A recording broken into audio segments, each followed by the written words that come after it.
under our Constitution, we are prohibited from establishing religion, yes?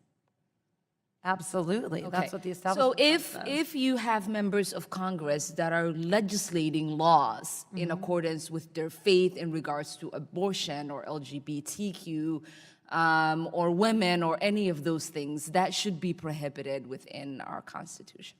You are not allowed to impose, through the government, your religious beliefs on others. That is not what religious freedom is about. That's not what our country rests on. Yeah. For many of us, religious freedom is extremely important. It is life and death in this country. Yes. Many of us fled our countries to come to the United States because that is the one thing that distinguishes us from many countries. But it's also important that we have a secular government and protect people's civil rights and access to those civil rights. And so I appreciate your testimony. That was Ilhan Omar trying to bulldoze 2 hearings with the same tired script. Paint religious Americans as dangerous and paint America's allies as villains. And in both rooms, she got absolutely cooked by calm, factual witnesses who didn't fall for the bait. One tried to cancel faith from public life, the other tried to smear the world's largest democracy, and both times reality smacked her right back. If you like watching radical narratives fall apart in real time, hit like, subscribe, and buckle up. Let's watch the full clip before I give you the full breakdown. Ambassador Wales, as you know, last month I let a letter to Ambassador Juster and Jones with you CC'd on it on the situation of Kashmir. Our partnership with India is strategic, but it's also based on our shared values of democracy, religious pluralism, and the respect of human rights. Under Modi and the BJP government, all of these mutual values have been threatened. And I think we have to understand the situation in Kashmir as part of an overall Hindu nationalism project of the BJP. So my first question to you is about the right of self-determination. Is the United States committed to emphasizing the centrality of Kashmir voices in determining the future of the Jammu and Kashmiri people? I would disagree with the characterization that we don't have a values-based relationship with the government of Prime Minister Modi. And I would just underscore that Prime Minister Modi came in a consecutive term. He achieved a majority vote in a very diverse we can agree to disagree on that. I just would like to understand if we are going to centralize the voices of the Kashmiri and But just to provide context, I mean, the actions he took were approved in Parliament, including by members of the opposition. The Supreme Court is reviewing that decision. The High Court is reviewing habeas corpus petitions. The institutions of India's democracy are working.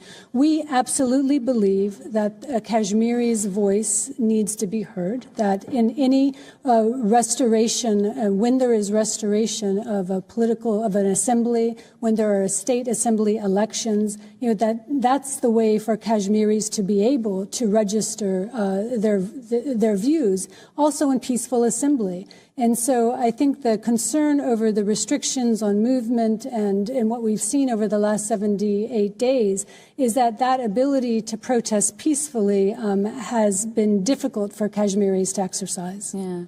I mean, and the part of the reason I asked and the part of the reason I emphasized the context of the larger PGP project is because I think in both cases, the impunity we have seen for crimes against Muslims under the PJP was warming for such worse things to come. In Assam, almost 2 million people are being asked to affirmably approve their citizenship. As my colleague and the chairman said, there have been official statements to the effect that no Buddhist, Christian, Sikh, or Jain refugees need to worry about their status. And so this is a clear anti-Muslim program. And I'm sure you've seen the same reports that the Indian government is starting to build camps in Assam, presumably to hold those who are unable to prove their citizenship. This is how the Rohingya genocide started. At what point do we no longer share values with India? Are we waiting for the Muslims in Assam to be put in those camps? The certification of citizenship in Assam dates to a 2013 Supreme Court ruling that ordered the government to do so, to address questions of illegal immigration. The process, which continues to unfold and continues to be challenged in the court, it now has 1.9 million people who have not been certified. And that includes both Muslims and Hindus. There are 300 appeal panels that are being set up for those individuals to appeal this determination. And as my colleague stated, we're concerned that many of these individuals who may not have the wealth or the education to successfully be able to document their citizenship are vulnerable.